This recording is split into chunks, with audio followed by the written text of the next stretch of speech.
how to play the game!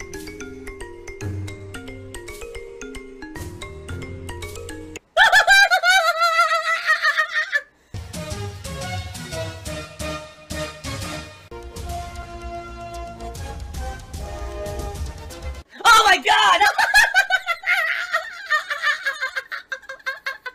What the fuck? Holy shit! That is an epic fucking intro, dude. And I have to warn everyone, warning, what you may see right now is going to be absolutely disgusting. Sound good? Sounds good to me.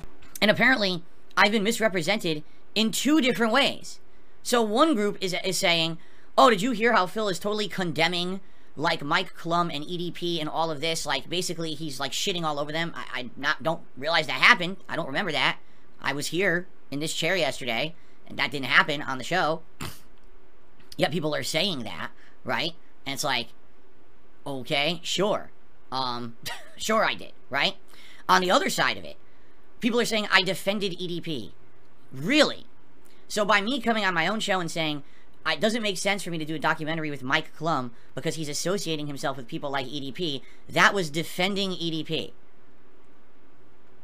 Maybe in some weird parallel universe where right means left, up means down, it's actually the opposite. I'm telling you that that guy is one of, you know, the worst liked people on the internet.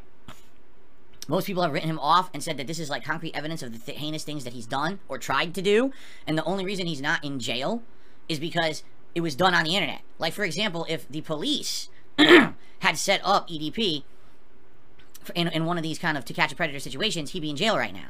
But instead, it was like people on YouTube who did it, so they got some YouTube views out of it, but it wasn't like able to be evidence for court or whatever, and so he's still out, you know, but definitely he's caught out doing this stuff, right? At least, again, this is what I'm to understand from what I've been told. I don't have any evidence sitting in front of me. I don't have any documentary that I've watched. This is what I've heard. This is like what people talk about on the internet, right?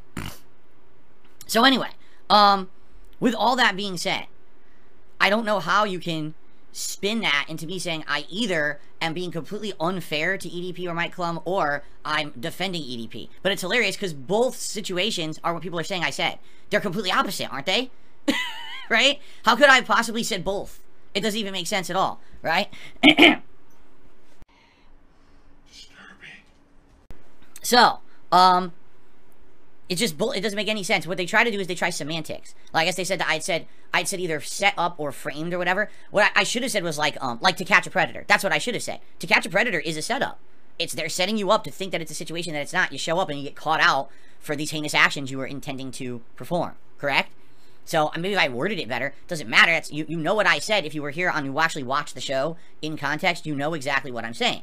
But that's the problem with the people on the internet who don't like me. They literally take the stuff out of context, then say I meant this when I never meant to say that. Obviously, you know, they're full of shit. So anyway, I just find it's funny that these idiots literally spin it 2 different ways that couldn't possibly both be true because they contradict each other.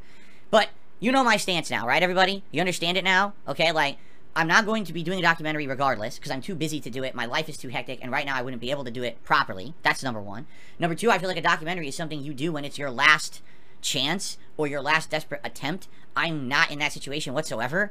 I have a successful business and a positive viewer base. I'm not in a situation where I have to make drama to get views and or be known on the internet. That's a good thing, okay? And yes, up front, I'm saying it publicly to the world, I'm not going to be involved in a line of documentaries that are involving people that literally have nothing to do with me or my life situation, because then you get an association with it, okay? Boogie was one thing, but now EDP, now it's like, yikes. So unless there's more stuff coming from Mike Klum that's nothing to do with that lolcow shit, then I don't want to do a documentary like that. You understand? Maybe there will be for different stuff in the future. I don't know.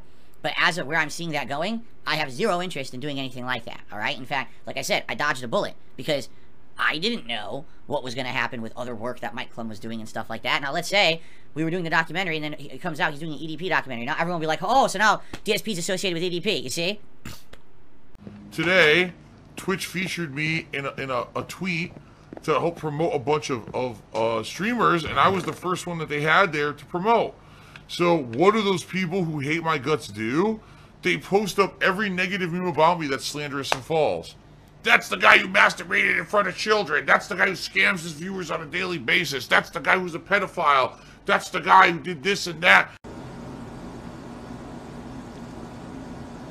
So I do feel like I dodged a bullet, just being honest, okay? So, there you go. That's my final stance on it, and I have nothing else to say about it, because there is nothing else to say about it. I don't know, I don't care.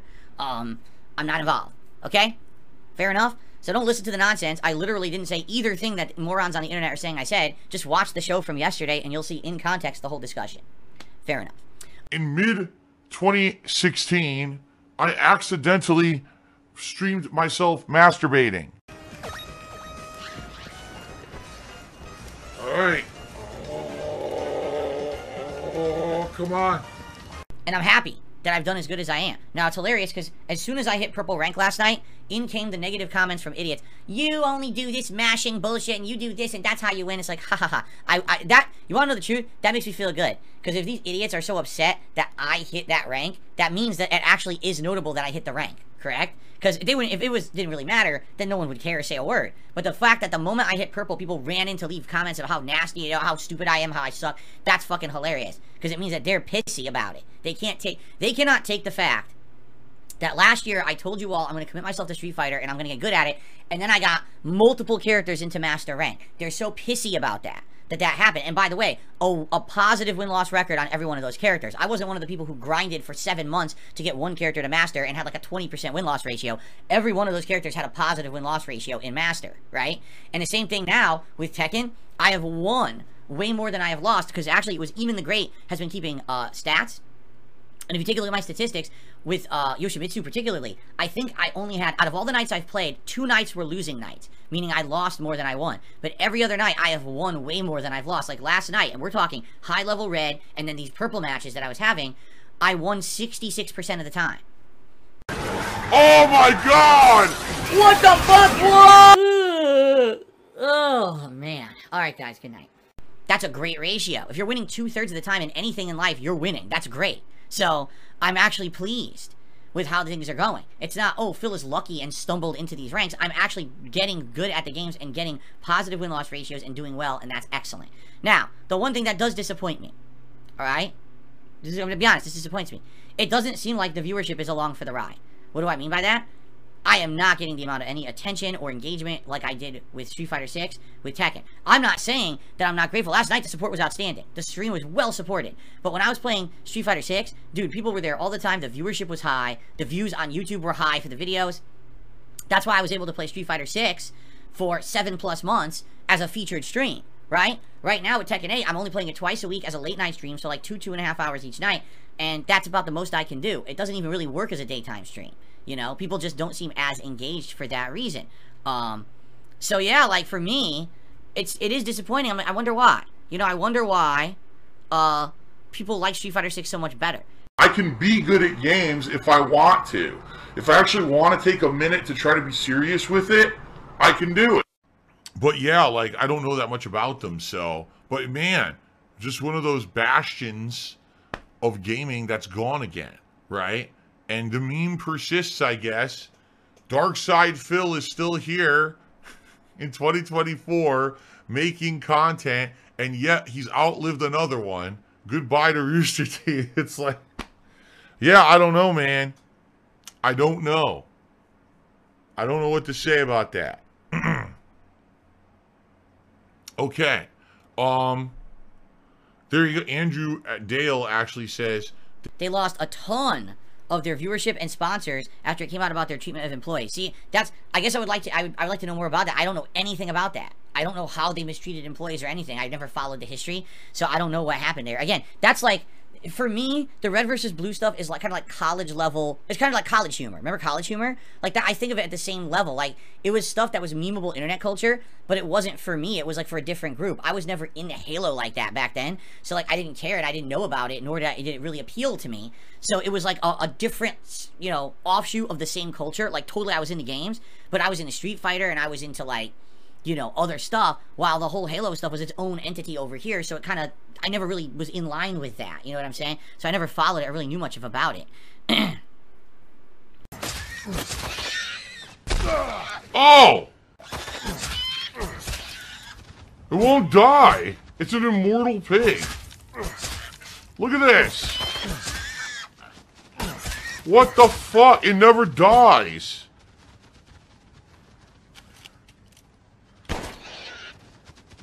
It won't die.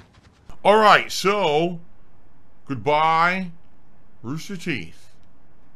Sucks. But maybe we'll investigate it one day. If you guys are ever interested in seeing me do something like a react, if like maybe you guys know about a documentary, but I'm sure there's probably a few out there covering Rooster Teeth. If you're ever interested in seeing me maybe react to something like that, I'd be down for that. We haven't done a long form documentary in a million years, right? I haven't watched a long form, thing and reacted to it in a long ass time. So if you're ever interested in something like that, let me know. Maybe we'll look into doing it as a one-off day, just a variety event, okay? He actually doesn't have emotions like that in him. No sympathy, no empathy. He's a sociopath. There's still this back here. And it's still in the back of my neck, the back of my head, the back of my mind, and it's always telling me it's WWE Champions time. I love it. I love it. Is a mobile game addict. Phil has indoctrinated children who send him money, blatantly milking for money. It's a money pit. It's gone, just gone like that. In an instant, fucking gone. I just care about money. I just can't help it. I eBay. Contributions are mandatory, but I need your help. I am appealing directly to you. No decency, no respect, no common sense, no fucking maturity. It's the guy who just doesn't get reality.